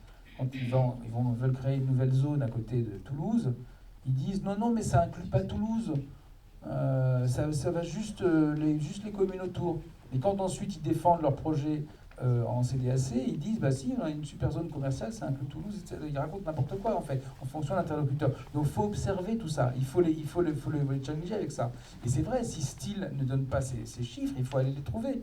Et on peut les trouver, alors le bornage téléphonique, mais on peut les trouver aussi par je sais que c'est possible, les cartes bancaires tout simplement, évidemment anonymisées, mais c'est faisable. Je sais qu'à Paris ça a été fait pour un quartier, donc ça peut se faire. Donc tout ça, et puis, donc oui, systématiquement observer la connaissance, ça me semble quelque chose d'essentiel. Donc un maire, oui, il veut faire ça, veut mettre sa ville sur la carte, donc ça revient tout le temps. Et ce que dit Achille Varnan, donc qui est quelqu'un qui est lui universitaire, qui a beaucoup plus que moi, qui étudie ces questions, il dit en fait aujourd'hui il faut savoir remettre en question cette espèce d'attractivisme. pourquoi on fait une ville? Oui, bien sûr, il faut des industries, bien sûr, il faut de l'économie. Mais on ne veut pas une ville pour qu'elle soit toujours plus importante, qu'il y ait toujours plus de monde, etc. C'est la question. Je me souviens aussi d'Alain Juppé, à Bordeaux, qui disait, je me souviens d'une conférence comme ça, où il expliquait qu'en 2010, il disait je veux une ville millionnaire, à Bordeaux on aura 1 million d'habitants dans l'agglomération, etc. Puis il dit lui-même, et c'est en 2019 qu'il disait ça, je crois qu'il venait d'être nommé au Conseil constitutionnel, il dit en fait on s'est aperçu que les gens ne voulaient pas. Que les gens ne voulaient pas avoir 1 million d'habitants, que ça ne les intéressait pas, qu'ils voulaient rester, on est bien comme on est, etc. Donc c'est une question à se poser, parce que là aussi les promoteurs savent très bien jouer, ils disent, ils vont voir un maire ou une maire d'une ville qui perd des habitants, en disant vous avez besoin d'une nouvelle zone, parce que comme ça vous allez avoir des emplois qui vont faire venir des gens. Ils vont voir le maire d'une ville qui au contraire est en croissance. Ah, mais vous avez besoin de nouvelles zones parce que votre population est en croissance. Et pareil avec les riches, les pauvres, touristes, pas touristes. Enfin, à chaque fois, ils ont le même discours, en fait. Et donc ça, c'est aussi... Et puis, on va créer des emplois. Alors, peu importe le chiffre, hein, ça peut être 80, ça peut être 12 000, mais ils racontent toujours ça. Il y a un truc qui n'est jamais fait, c'est d'aller voir combien d'emplois ont été créés dans les zones d'avant. Et regardez tout simplement la presse de l'époque, ou les promesses de l'époque, et dire, attendez, vous nous aviez dit que vous aviez créé 3000, combien ont été créés, combien ont été détruits aussi au même moment. Et ça, je me souviens d'une association à Lille qui l'avait fait, qui avait observé, qui avait simplement calculé, voilà, dans les commerces de la métropole de Lille, il y a tant d'emplois, et dans les commerces de périphérie, également du périmètre de la métropole, il y a tant d'emplois, et donc voilà, et donc les promesses, elles n'étaient pas là. Donc voilà, c'est des éléments, c'est très factuel, c'est du boulot, mais c'est, voilà. Alors après, il y a la question du stationnement, je viens à ça, parce que ça revient tout le temps, et c'est un peu normal. J'ai entendu, je parlais avec une modérateur tout à l'heure, qui me disait, ce serait vraiment bien si toutes les voitures qui étaient à Style venaient en ville. Ben non, parce qu'en fait, des voitures en plus en ville, ça va être pas sympa, quoi. Il y aura des voitures sur les places, ça va pas être cool, en fait. Et en fait, on vient pas en ville pour avoir juste un parking. On y vient parce que c'est la ville, justement, parce que c'est le patrimoine, parce que c'est la vie, la rencontre, les enfants, etc. Je sais que Style le propose aussi, pas dans le même patrimoine, justement. Dans un patrimoine, je ne suis pas allé encore non plus, j'ai tort d'ailleurs. Moi, je devrais y aller. Je suis pas, désolé, j'en reviendrai maintenant que j'habite à côté, donc je pourrais revenir plus facilement. Mais j'en ai vu d'autres, des endroits comme ça. Je me souviens d'un truc qui s'appelle le Promenade de Flandre à Tourcoing, par exemple, ça peut ressembler un peu. Hein, n'est-ce pas? Non, un peu. C'est moins beau lequel? Promenade de Flandre, c'est moins beau, oui. Et en tout cas, voilà, et je trouve pas mal, mais donc, et tout ça pour revenir à la ville et à la question du stationnement. Ben non, on vient pas en ville pour ça, on vient en ville aussi parce que c'est parce que justement c'est agréable. Alors, bien sûr, une partie des gens viennent en voiture, on le sait, c'est pas, évidemment. C'est bien de savoir combien. Et ça, on ne sait pas beaucoup, en fait. Parce que je comprends que c'est valorisant pour un commerçant de dire je suis un commerce de destination. Non, je ne suis pas un commerce de quartier, mais les gens viennent de très loin et c'est très valorisant, je comprends. Mais il faudrait calculer. Et à chaque fois qu'on fait ces calculs-là, on s'aperçoit finalement les gens viennent plutôt de pas très loin. Il y en a bien sûr qui viennent de très loin, mais globalement ça ne vient pas très loin. Ensuite, comment ils viennent? Il y a des études qui se répètent depuis des décennies, qui disent maintenant plus de 20 ans maintenant, qui disent toutes que, et c'est là aussi humain, que les commerçants ont tendance à penser que les gens se déplacent comme eux, quel que soit leur moyen de déplacement. Ceux qui sont en voiture, c'est la majoritaire, pensent que leurs clients viennent en voiture, mais ceux qui sont, et il n'y en a pas beaucoup, mais il y en a quand même, qui viennent en transport public, pensent que leurs clients viennent en transport public plus qu'en réalité. Et ceux qui viennent à vélo, il y en a aussi, pensent que leurs clients viennent à vélo, alors que moins. Donc voilà, il y a toujours cette tendance un peu. Donc il faut, et ça se objective assez rapidement. Après la question, les parkings, qu'est-ce qu'on fait avec cette histoire? Moi j'observe partout, il y en a en fait. Il y en a. Ils ne sont pas évidemment en plein milieu. Ils ne sont pas tous en plein milieu. Imaginez avec la taille des bagnoles aujourd'hui, en plus, ce serait absolument impossible. Vider un parking ne serait-ce que de 3000 places, ça prend un temps fou. Donc ça prend un temps fou, c'est pas sympa, c'est pas joli à voir. Donc ça n'importe rien. Donc par contre, il y en a.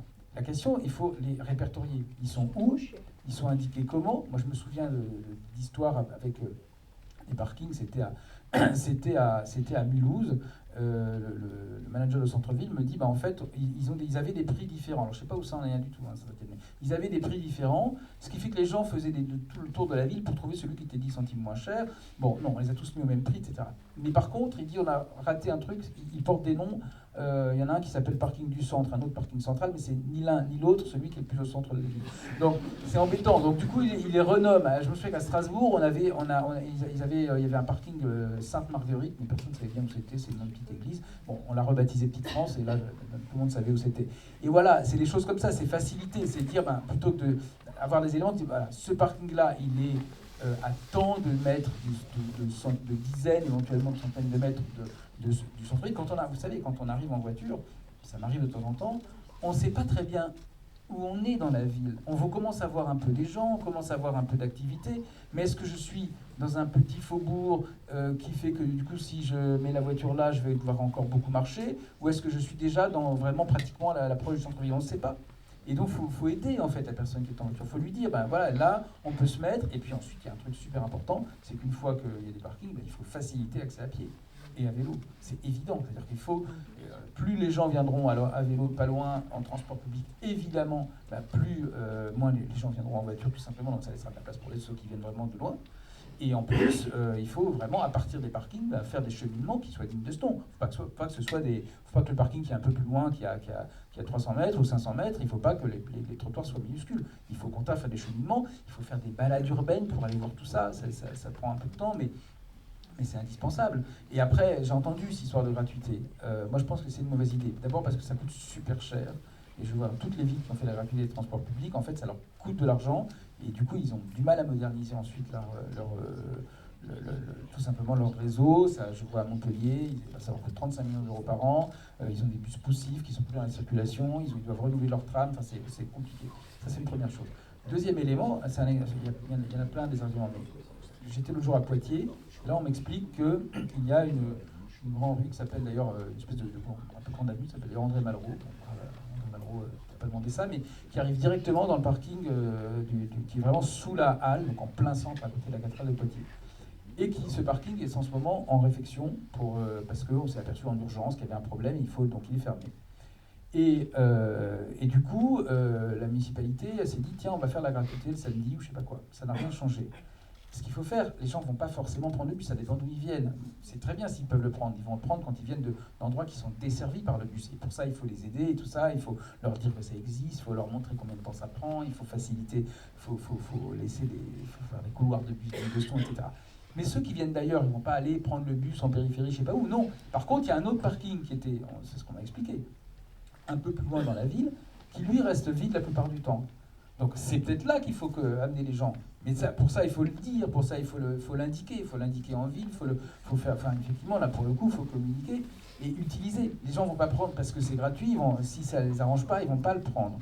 C'est pas la raison principale pour lesquelles. Qu'on fasse des gratuités, c'est ciblé pour les gens qui en ont vraiment besoin. Mais moi, je ne pense pas que là, dans les gens qui parlons, et aucun d'entre nous ait vraiment besoin de la gratuité du tram. Donc voilà, la question, c'est de s'adresser à ceux qui en ont vraiment besoin. Et après, les gens vont prendre les transports publics quand ils sont efficaces, en fait. Un exemple évident, c'est Strasbourg, ou une des villes. Je ne vais pas prendre Lyon comme exemple, hein. Mais Strasbourg, c'est une des villes de France, en l'occurrence la deuxième, où les transports sont les plus chers en France, et c'est une des villes les plus dynamiques, parce qu'il y a tout simplement beaucoup de monde, et les transports publics sont utilisés à bon escient, parce qu'ils sont efficaces, parce que le tram est efficace, parce qu'ils le renforcent année après année, mandat après mandat, quelle que soit la couleur politique d'ailleurs. Et ville marchable exactement aussi, le patrimoine évidemment, voilà, s'accommode de tout ça. Donc voilà, je pense que c'est tout ce travail-là. Il y a pas, enfin moi ce que je retiens aussi de tout ça, c'est que évidemment on parle de sujets très sensibles et tout ça, et chacun a on parle de sujets en plus très concernants, parce qu'on est tous clients d'une manière ou d'une autre. On est tous, on se déplace tous, donc on est concernés tous, on a tous un avis et on a tous vouloir, et moi aussi bien sûr, peut-être la tendance à vouloir généraliser son cas personnel, mais voilà, tout ça s'objective, tout ça s'observe, et c'est ça, enfin en même temps, en plus ce qui est cool, c'est qu'en fait on peut tout à fait, ça peut être un projet collectif avec la population, c'est-à-dire que c'est dire, ben voilà, alors je sais qu'il y a seulement 15-20% des gens qui participent vraiment aux réunions publiques et tout ça, mais au grand maximum, qui s'intéressent à la à la ville et tout, mais malgré tout, ça peut être un projet un peu commun et dire voilà, qu'est-ce qu'on veut pour notre ville, et donc objectivons ensemble les choses. C'est un peu optimiste, mais voilà, tant qu'à faire. Comment la France peut sauver ses villes.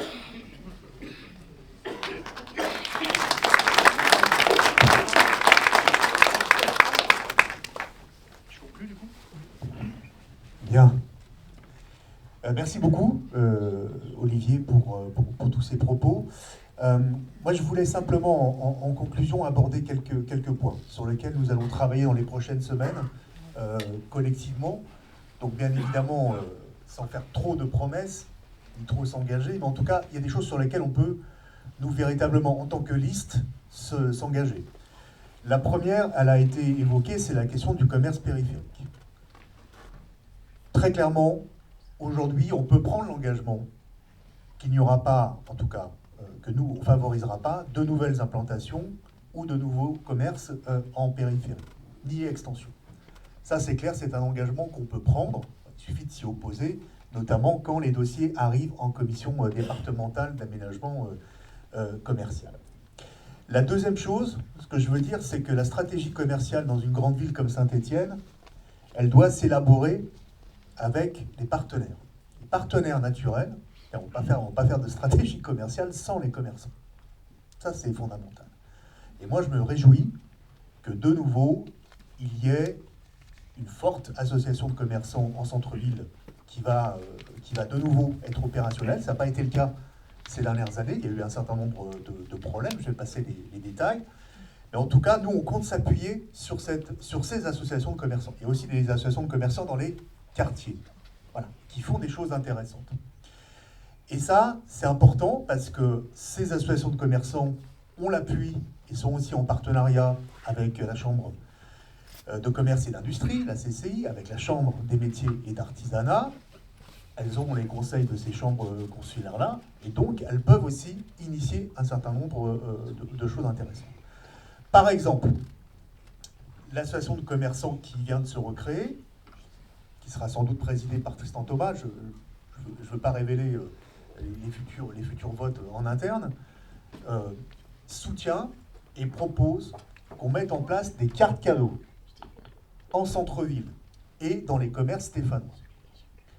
Il faut savoir que ce système-là, qui permet d'acheter des cartes cadeaux et donc de consommer dans les commerces physiques à la fois du centre-ville et dans les quartiers de Saint-Étienne, ce système, il existe à Style, mais aujourd'hui pour Style.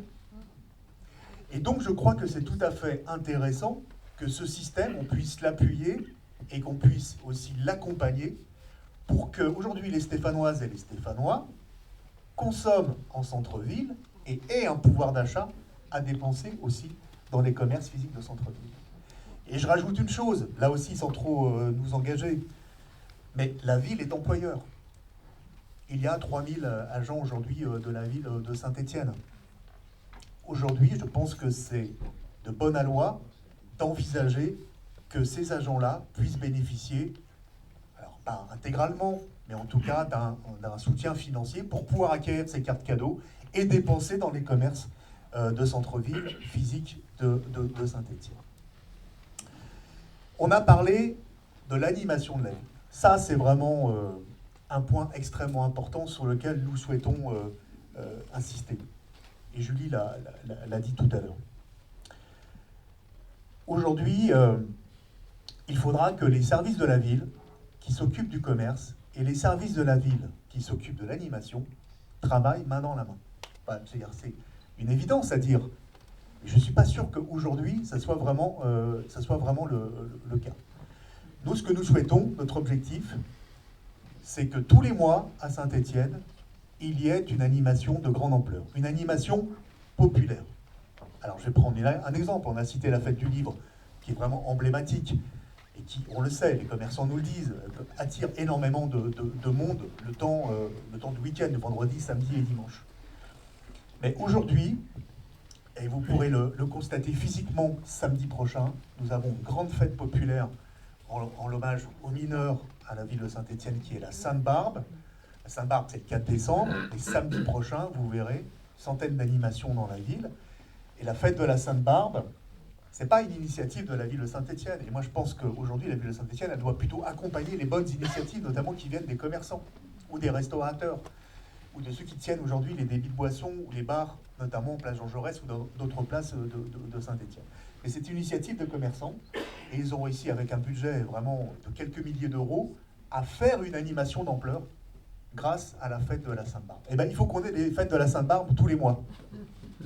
Ah, c'est facile à dire, hein, c'est pas facile à faire. Annick pourrait parler de l'initiative du collectif Tresse sur la question du textile et de la mode. Et son idée, c'est que le prochain mois d'avril, dans tous les commerces de Saint-Étienne, on puisse avoir des animations, tous les commerces de mode et d'habillement, voilà, parce que c'est ceux les plus fragiles aujourd'hui, les plus menacés, on le sait. Et bien dans ce secteur d'activité-là, il y ait des animations qui leur soient proposées pendant tout un mois. Et on pourrait multiplier les exemples comme ça.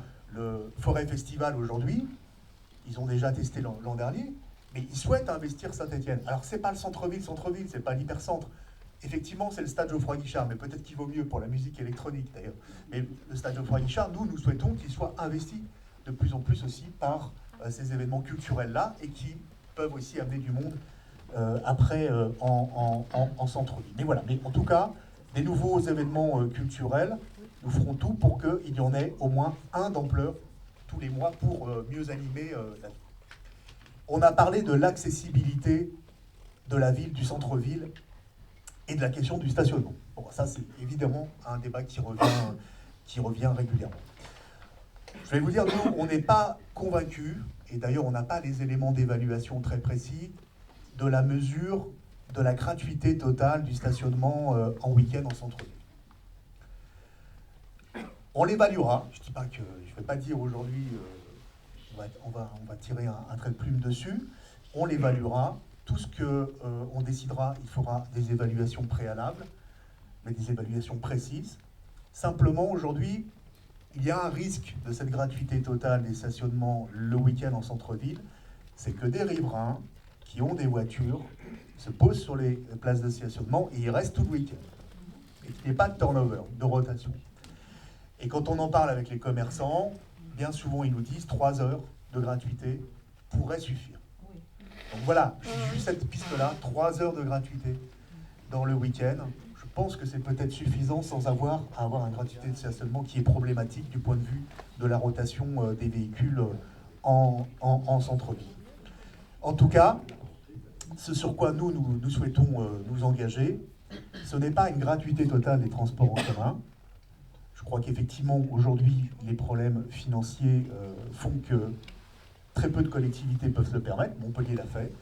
Et moi, je salue ce qu'a fait Montpellier, même si bien évidemment derrière, il faut un choc d'offres et il faut effectivement mettre le paquet aussi financièrement derrière pour investir, pour qu'il y ait plus de trams, plus de bus et plus de transports en commun une fois qu'on a fait la gratuité.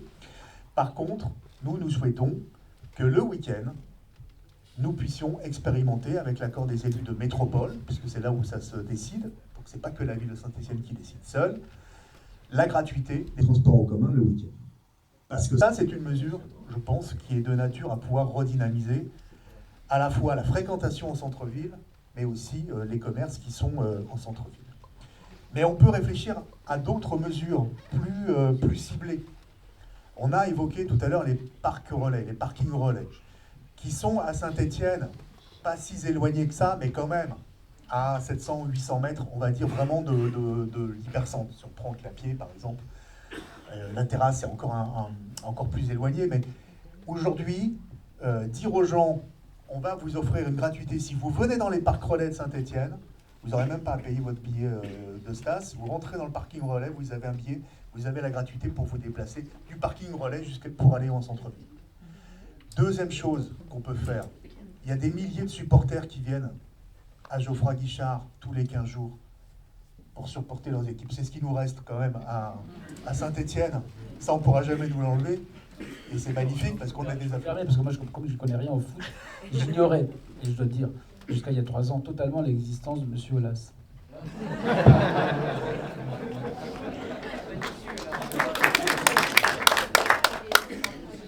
Alors, moi je ne me prononcerai pas parce que c'est une élection qui concerne la ville de Lyon. Donc, voilà. Mais, en général, c'est très compliqué de passer de chef d'entreprise, même s'il a été un dirigeant de l'OL talentueux, à maire d'une grande ville comme Lyon. Donc on verra si c'est vraiment, si ça se convertit. Mais proposer par exemple que si vous avez un billet pour votre match de la SSE et que vous allez à Geoffroy Guichard, la plupart vont se garer autour de Geoffroy Guichard. Beaucoup viennent en centre-ville, il ne faut pas non plus, faut pas dire, les supporters aussi viennent en centre-ville. Et si on peut vraiment systématiser le fait qu'avec un billet de match, eh ben, vous pouvez aller gratuitement aussi au centre-ville, ça sera une capacité d'animation supplémentaire aussi le samedi pour notre centre-ville.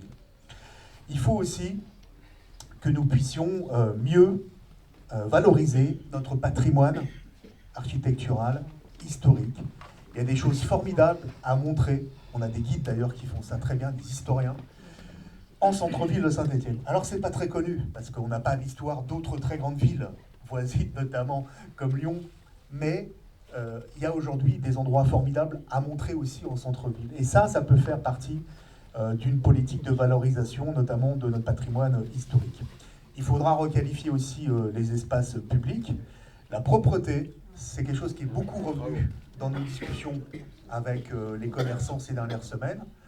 La propreté des espaces publics, mais aussi la tranquillité publique. Et en particulier pour les femmes le soir, etc. etc. C'est pour ça que sur l'éclairage, on ne va pas se prononcer parce que je pense que c'est une mesure sur laquelle on ne reviendra pas. Par contre, ce que nous souhaitons faire pour la tranquillité publique, c'est qu'il y ait aujourd'hui une police municipale qui dédie l'essentiel de ses missions à patrouiller, notamment à pied, mais pas simplement à pied, ça peut être à vélo, ça peut être à cheval, ça peut être en véhicule, mais c'est bien que les gens soient en contact humain avec la population, mais que la police municipale soit dans une mission de police de proximité et de tranquillité publique. D'accord ?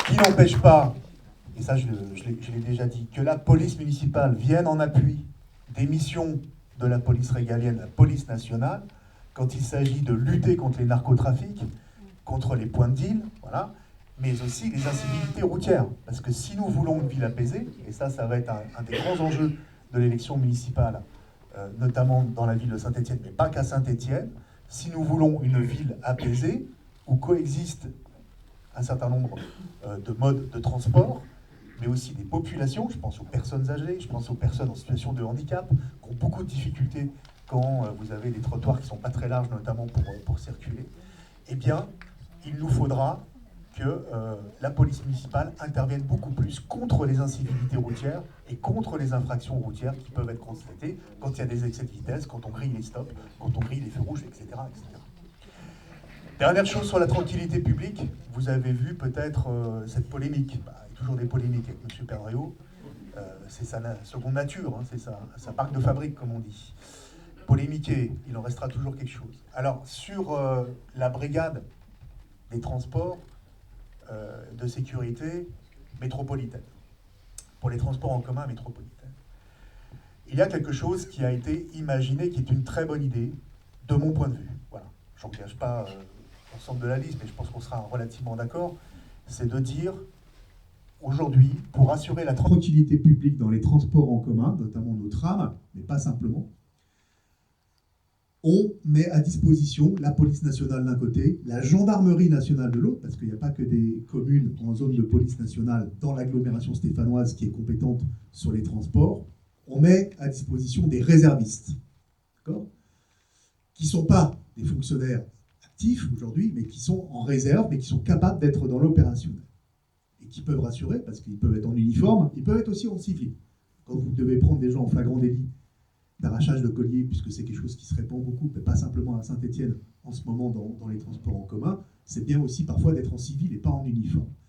Mais qu'il y ait des patrouilles tous les jours, au moins 5 jours par semaine, 7 heures par semaine, assurées par ces réservistes-là, c'est un système qui a été proposé par les services de l'État, qui a été proposé à la fois à la STAS, qui est aujourd'hui la délégation de services publics de métropole pour les transports en commun, assurée par Transdev, et à Saint-Étienne Métropole.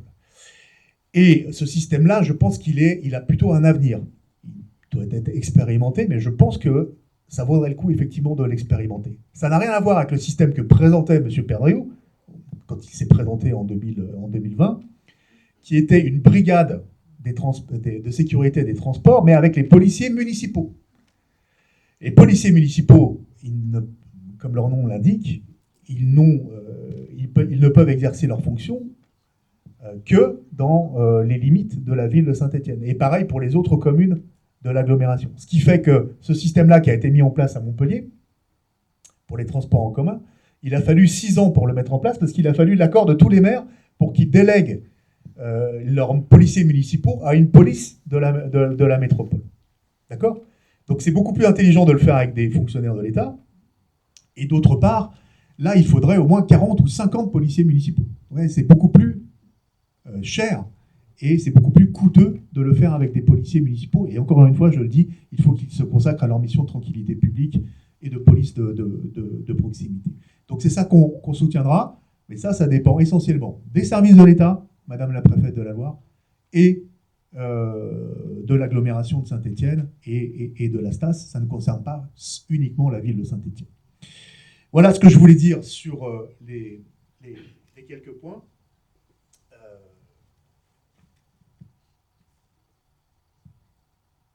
Et puis, j'ai déjà dit beaucoup de choses. Non, je termine sur la question de la vacance des commerces. Il y a à Saint-Étienne, peut-être moins que dans d'autres grandes villes comme Bordeaux ou Lyon, j'ai vu que les maires à Bordeaux et Lyon défendaient une loi d'encadrement des baux commerciaux, parfois qui sont avec des loyers excessifs. Il peut arriver à Saint-Étienne qu'il y ait des loyers excessifs dans certaines rues. Ça sera à voir avec les commerçants, effectivement. Mais disons que c'est moins général que dans d'autres grandes villes. En tout cas, il est important de travailler sur le foncier commercial.